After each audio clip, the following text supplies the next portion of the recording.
আমরা যখন কাউকে কোনো ইম্পর্ট্যান্ট বা নিজের কোনো কথা বলি, তখন বলার আগে বলি খুব গোপন কথা, জাস্ট তোমাকে বলছি আর কাউকে বলছি না।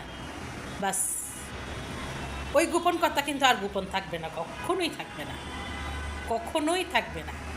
আপনি কাউকে কোনো কথা বলার আগে যদি বলে দেন এটা গোপন কথা, জাস্ট তোমাকে বলা হচ্ছে, তাহলে দেখবেন বাতাসের সাথেই ছড়িয়ে গেছে কথাটা। আপনি যেই গোপন শব্দটা উচ্চারণ করেছেন তখন সেটা অতি প্রকাশ হয়ে গেছে।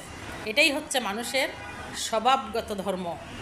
ক্ষমা করে দাও, মাফ করে দাও, ক্ষমা করে দাও, মাফ করে দাও, ওগো আল্লাহ, ক্ষমা করে দাও, মাফ করে দাও। কারো গোপনীয়তা রক্ষা করাটাও এক প্রকার ইবাদত। ঠিক শুনেছেন, কারো গোপনীয়তা রক্ষা করাটাও এক প্রকার ইবাদত। আপনি এমন কিছু জানেন কারো সম্পর্কে যা সবাই জানলে অসুবিধা হবে, জাস্ট কারো একটা পার্সোনাল কথা জানেন, কারো পার্সোনাল বিষয় দেখেছেন কিংবা জেনেছেন, তা যদি আপনি আপনার মধ্যে সীমাবদ্ধ রাখতে পারেন, গোপন রাখতে পারেন, তাহলে সুন্নাহ অনুসারে বলা আছে হাসরের ময়দানে আল্লাহ পাক আপনার আমলনামা থেকে সকল ভুল ত্রুটি, সকল গুনাহের বিষয়টা সম্পূর্ণ গোপন করে দিবেন। সুবহানাল্লাহ।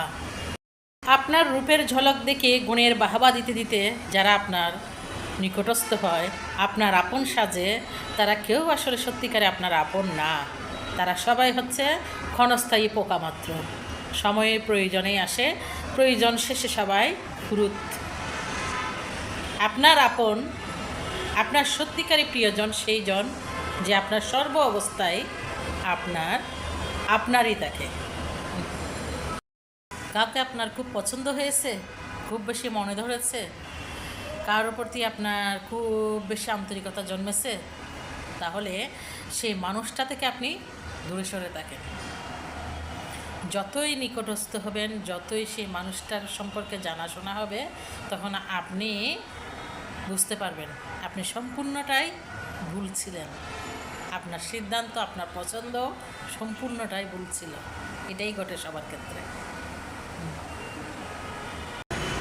আপনাকে কে কখন কি মন্তব্য করছে, আপনাকে কে কি ভাবছে, কি বলছে, সেটা বড় কথা না।